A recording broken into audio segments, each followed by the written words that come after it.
Bonjour à tous, ici Loïc. Dans la vidéo d'aujourd'hui, nous allons nous plonger dans une histoire vraiment époustouflante qui illustre magnifiquement le conflit entre l'arrogance et l'intelligence. Préparez-vous à un récit inoubliable de la façon dont la tentative soigneusement élaborée d'un journaliste suffisant pour embarrasser Melania Trump a pris une tournure inattendue et sauvage grâce à nul autre que Baron Trump. Croyez-moi, la conclusion de cette rencontre vous laissera complètement sans voix. Maintenant, laissez-moi vous planter le décor. Un journaliste libéral, convaincu d'avoir orchestré le plan parfait pour humilier Melania Trump lors d'un gala de charité de grande envergure, n'avait aucune idée de ce qui l'attendait. Il pensait pouvoir la prendre au dépourvu et créer un moment viral à ses dépens, mais il n'avait pas pris en compte un élément crucial, l'intellect aiguisé de Baron Trump, un esprit affûté comme un rasoir aiguisé par des années d'exposition à la meilleure éducation, y compris sa formation à Harvard.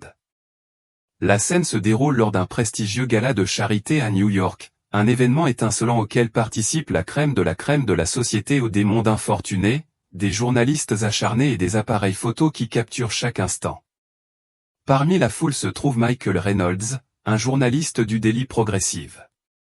Il a passé des semaines à planifier méticuleusement ce qu'il imagine être son moment le plus glorieux, une confrontation publique parfaitement orchestrée avec Melania Trump. Il a mis en place des caméras cachées, une équipe de médias sociaux prête à amplifier chacun de ses mouvements et une série de questions soigneusement élaborées conçues pour provoquer une réponse émotionnelle de Melania. Pour couronner le tout, il avait déjà rédigé le hashtag #MelaniaTakedown, impatient de le voir devenir viral comme le point culminant de la soirée. Lorsque Melania et Baron Trump sont entrés dans la salle, Reynolds n'a pas pu contenir le sourire suffisant qui s'est répandu sur son visage. Il se félicitait déjà, pensant qu'il venait de signer l'histoire de sa vie. Après tout, il s'était bâti une réputation grâce à ses articles percutants sur les femmes conservatrices, et cela allait être son chef-d'œuvre. Avec ses caméras en marche et son charme à son maximum, il s'est approché de Melania avec un air sûr de lui, inconscient du retournement de situation inattendu qui l'attendait. Alors que Reynolds se positionnait devant elle, prêt à bondir, il n'a pas remarqué que Baron affichait discrètement une série de tweets sur son téléphone.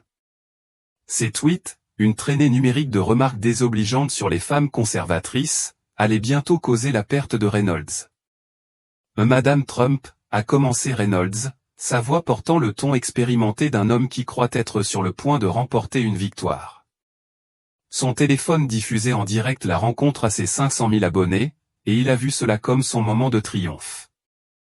En tant que personne qui a bénéficié des opportunités offertes par l'Amérique, comment répondez-vous aux accusations selon lesquelles vous avez remonté l'échelle derrière vous?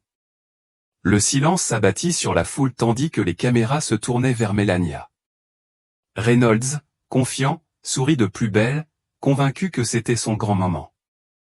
Mais alors qu'il pensait avoir le dessus, quelque chose de remarquable se produisit. Baron Trump, du haut de ses 2 mètres, s'avança, sa présence changeant immédiatement toute la dynamique de l'échange. La silhouette imposante de Baron projeta une longue ombre sur Reynolds, dont le gabarit de 1,73 m semblait soudainement petit en comparaison. Reynolds, pris au dépourvu par cette interruption inattendue, fit instinctivement un pas en arrière. Essayant de reprendre le contrôle, il balbutia « Je mène une interview avec ta mère », sa voix plus haute que d'habitude, trahissant sa nervosité. La réponse de Baron fut tout simplement magistrale. Un sourire entendu se dessina sur son visage alors qu'il observait la scène, ses yeux fixés sur Reynolds avec un regard qui fit froid dans le dos du journaliste. La salle, sentant un changement, devint étrangement silencieuse alors que la foule sortait ses téléphones. Ce qui semblait être une victoire facile pour Reynolds lui échappait rapidement. Une approche intéressante du journalisme, a déclaré Baron, d'une voix claire et confiante, emplissant la salle désormais silencieuse. Laissez-moi vous montrer quelque chose de votre fil Twitter de la semaine dernière. Après quelques tapotements rapides sur son téléphone, Baron l'a levé pour que tout le monde le voie, révélant un tweet de Reynolds se moquant des femmes conservatrices, les qualifiant de « traîtresses à leur sexe ». Et dites-moi, est-ce que vous déguisez toujours votre misogynie en valeurs progressistes, ou est-ce réservé aux occasions spéciales? Les mots de Baron ont fait l'effet d'un coup de poing, et la foule a éclaté de rire. Le visage de Reynolds est devenu cramoisi, sa confiance brisée. Il a essayé de sauver la situation, se retournant rapidement vers Melania. L'interruption de votre fils ne fait que prouver mon point de vue sur le privilège, a-t-il marmonné, bien que l'air ait déjà été aspiré hors de son argument. Mais Baron, avec une précision chirurgicale, n'en avait pas fini. Comme votre privilège de modifier de manière sélective des interviews pour détruire la carrière des gens, demanda-t-il, d'une voix froide et tranchante. Il sortit rapidement un autre tweet, dans lequel Reynolds se moquait de l'accent des immigrants tout en prétendant être un défenseur de la diversité.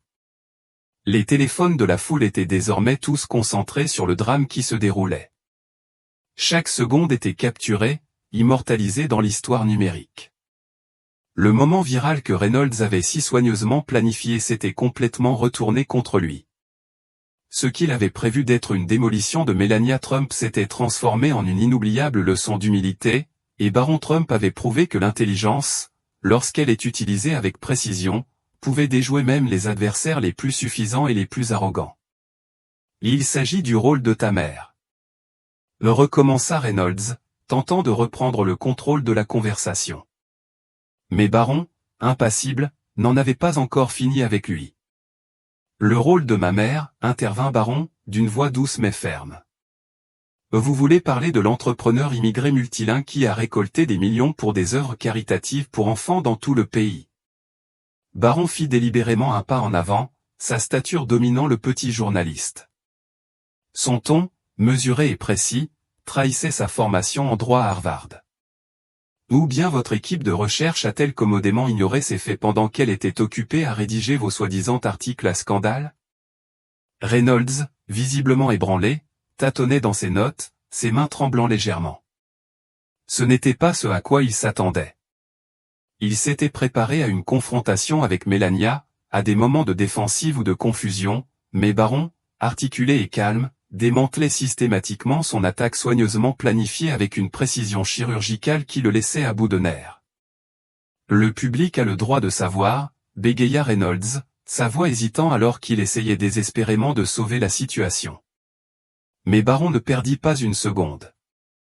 Il l'interrompit avec un rire discret mais glacial qui sembla geler l'air autour d'eux. Le public a droit à un véritable journalisme, dit-il d'une voix aigre, pas à votre activisme performatif déguisé en reportage. Melania, qui regardait tranquillement depuis la ligne de touche, ne pouvait s'empêcher de sentir un sentiment de fierté lui monter à la poitrine.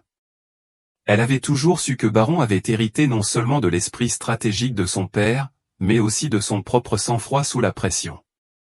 Alors que Baron continuait à contrôler la salle, elle reconnut le génie silencieux de son approche. Reynolds, maintenant couvert de sueur sous les lumières impitoyables et sentant le poids du regard inébranlable de Baron, cherchait frénétiquement une issue de secours. Mais Baron n'était même pas près d'en avoir fini, et la véritable humiliation ne faisait que commencer. Baron, avec une aisance désinvolte, parcourait les pages de son téléphone, chaque glissement rendant Reynolds de plus en plus anxieux. Parlons de votre récent article sur la masculinité toxique en politique. La voix de Baron suintait de sarcasme, coupant le silence tendu. C'est drôle que cet article ait été publié la même semaine où vous avez été surpris en train d'intimider des stagiaires féminines de votre propre réseau. Un halètement collectif se fit entendre dans la foule lorsque Baron révéla des captures d'écran de plaintes internes qui dressaient un tableau accablant du comportement de Reynolds.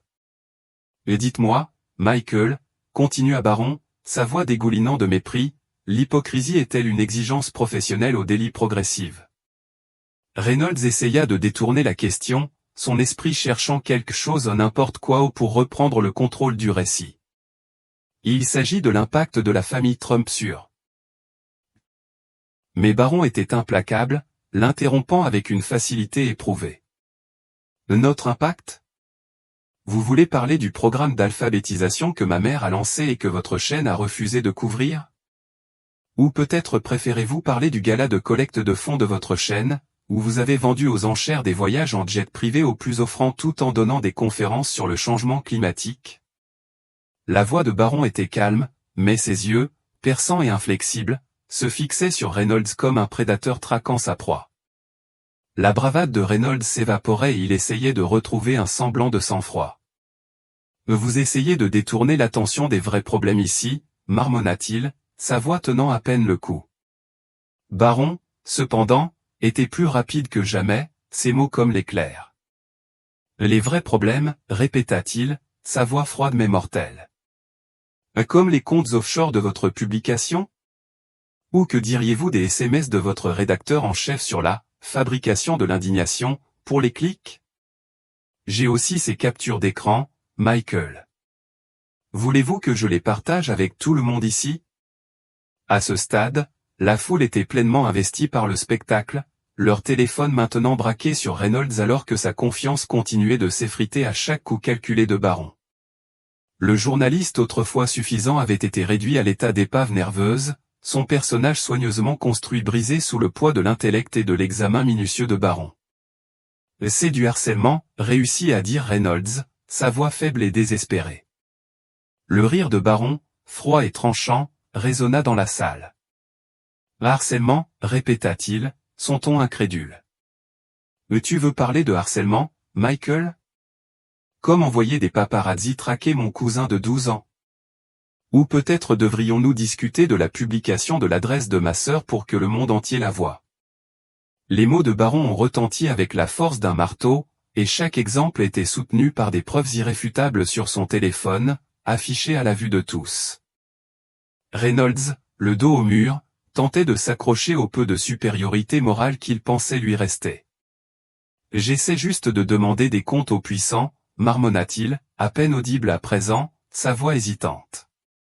Baron se pencha, sa silhouette imposante forçant Reynolds à reculer d'un pas. Ses yeux ne quittèrent jamais le visage du journaliste.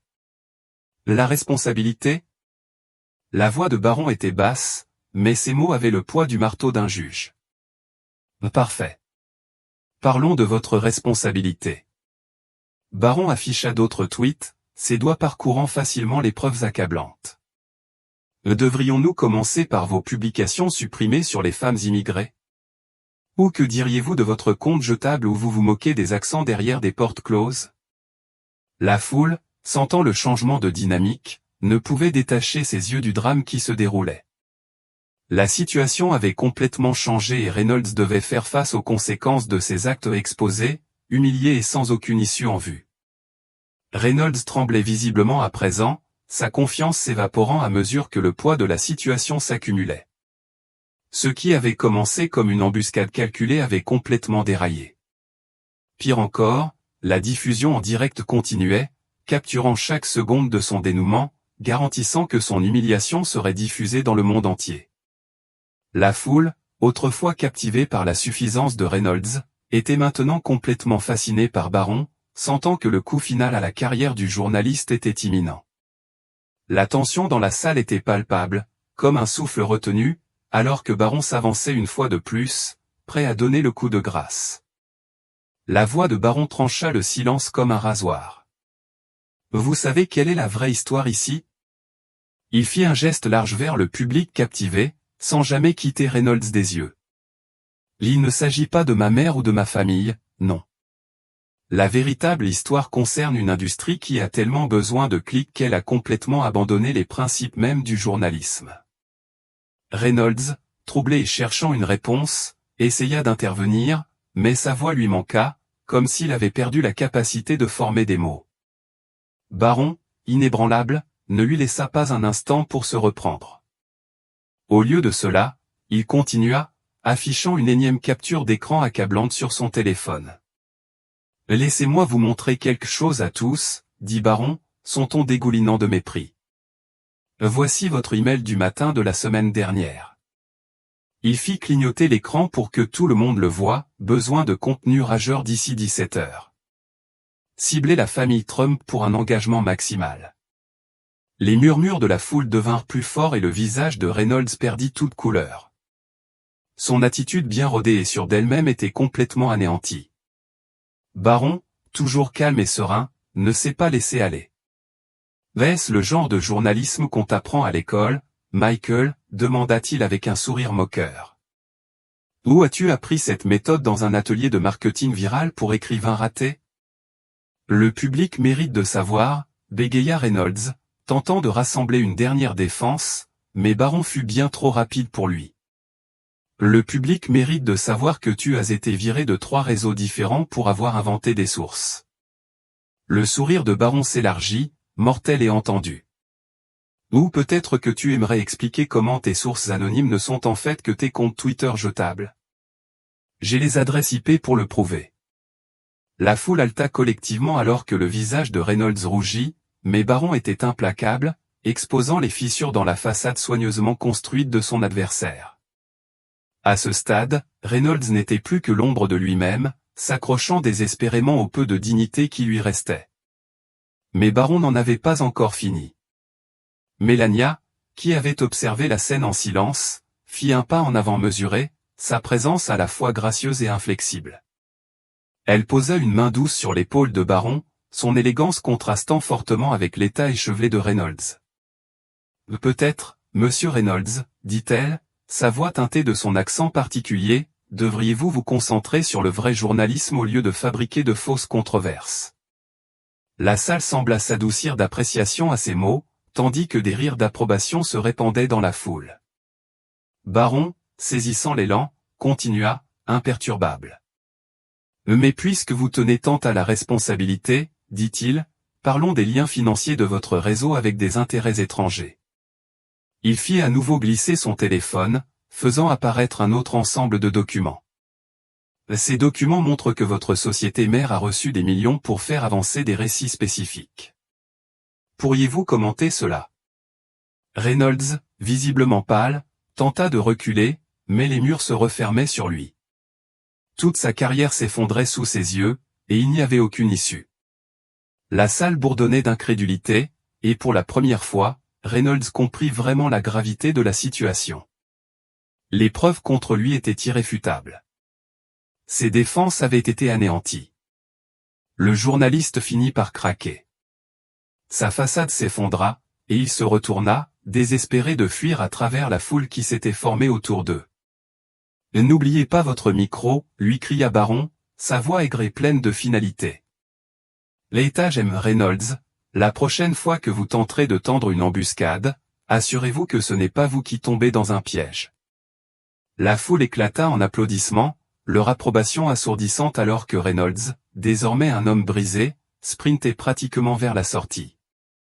Sa carrière, qu'il avait si soigneusement organisée, était en lambeaux. La vidéo de la confrontation explosa en ligne, mais pas de la manière que Reynolds avait espéré.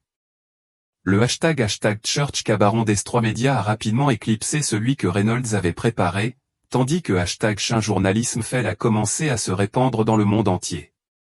Le site web du Daily Progressive s'est effondré sous l'afflux soudain de trafic alors que les téléspectateurs se sont précipités pour assister au spectacle de la destruction publique de Reynolds.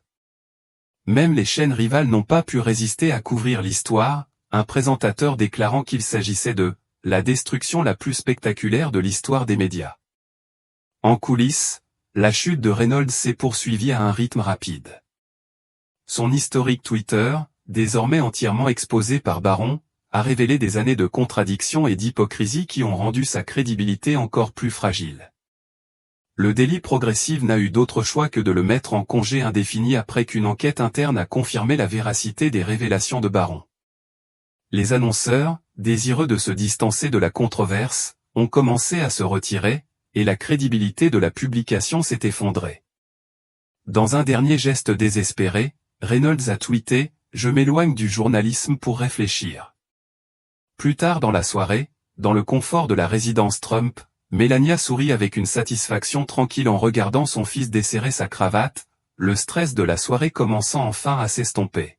« Tu savais qu'il venait pour nous, n'est-ce pas ?» demanda-t-elle, sa voix douce, mais teintée de fierté. Baron sourit, sortant un dossier rempli de documents méticuleusement recherchés. « Il y a 2 semaines, quand il a commencé à suivre notre équipe des médias sociaux. » dit-il, haussant les épaules avec désinvolture. Donc, je l'ai suivi en retour. Tous ses comptes. À l'autre bout du fil, la voix de Donald grésillait. Après avoir regardé la vidéo plusieurs fois, il ne pouvait contenir sa fierté. « C'est mon garçon, dit-il, sa voix rayonnante. Tu ne les as pas seulement battus à leur propre jeu, tu as réécrit les règles. La réponse de Barron fut humble, comme à son habitude. J'ai simplement appliqué ce que Harvard m'a appris sur la découverte et la diligence raisonnable, dit-il, avec un haussement d'épaules modeste. Mais sa famille savait mieux que ça, il savait qu'il avait fait bien plus que cela. Barron avait renversé la situation face à Reynolds avec grâce, intelligence et un sens inébranlable de la justice, prouvant une fois de plus que la famille Trump était plus que capable de renverser la situation quand il le fallait. Les répercussions de cette soirée inoubliable ont continué à se répercuter dans le paysage médiatique d'une manière que personne n'aurait pu prévoir. Les écoles de journalisme de tout le pays, reconnaissant l'importance de l'événement, l'ont rapidement adopté comme une étude de cas sur l'éthique des médias et l'importance d'une préparation minutieuse. Les retombées de l'humiliation de Reynolds ont provoqué un changement radical dans la façon dont les journalistes abordaient leur travail. Soudain, l'expression « Avez-vous été Baron Trump ?» est devenue un raccourci dans les salles de rédaction du monde entier pour un concept simple mais crucial, la vérification minutieuse des faits. Si une histoire ne pouvait pas résister à l'examen minutieux que Barron avait appliqué à Reynolds, elle ne valait pas la peine d'être rapportée. Ironiquement, la cause caritative du gala que Reynolds espérait éclipser a fini par récolter des dons records. De nombreux participants ont admis plus tard que le côté divertissant de la soirée, en particulier la confrontation dramatique, avait joué un rôle important dans la motivation de leur contribution. Barron, quant à lui, s'est retrouvé très sollicité, recevant de nombreuses invitations de prestigieuses universités pour parler de l'éducation aux médias, de l'intégrité journalistique et de l'importance de la responsabilité à l'ère numérique. Pourtant, malgré l'attention, Barron a refusé la plupart de ces offres. Il a préféré laisser ses actes continuer à parler pour lui. Comme il l'a expliqué à sa mère plus tard dans la soirée, parfois, la meilleure défense est une attaque bien préparée. Les retombées de l'incident ne se sont pas limitées au monde du journalisme, elles sont rapidement devenues une référence culturelle. La rencontre a marqué un tournant majeur dans la façon dont la responsabilité des médias était perçue, en particulier dans le contexte des médias sociaux. Les jeunes journalistes, conscients des conséquences potentielles à long terme, ont commencé à vérifier consciencieusement leur historique sur les réseaux sociaux avant de publier quoi que ce soit qui puisse être considéré comme controversé. Même les journalistes chevronnés, qui comptaient depuis longtemps sur leur réputation pour maintenir leur crédibilité, se sont retrouvés sous un nouvel examen minutieux.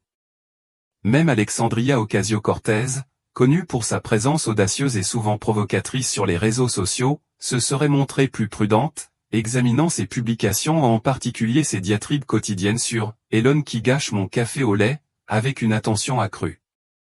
L'ère des articles à scandale sans conséquence était officiellement terminée. Dans les mois qui ont suivi le gala, le travail caritatif de Melania a reçu une vague de couverture positive. Les médias qui s'étaient autrefois montrés ouvertement hostiles à elle et à sa famille ont soudainement fait preuve de plus de mesure dans leurs reportages. Les mêmes réseaux qui avaient autrefois tenté de la faire tomber se sont retrouvés à faire preuve de prudence, réalisant que la réaction publique contre Reynolds avait établi une nouvelle norme en matière de responsabilité journalistique.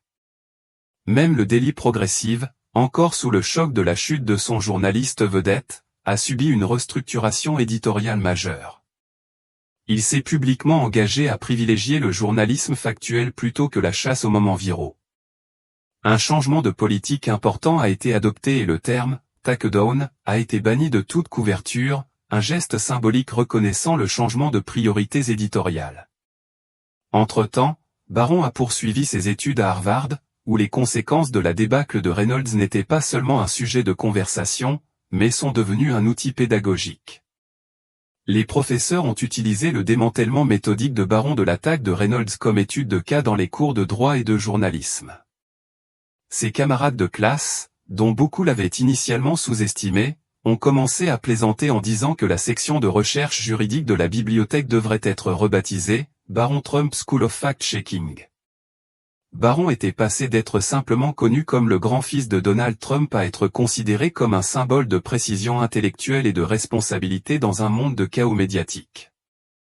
Quant à Reynolds, sa carrière de journaliste a pris fin brutalement.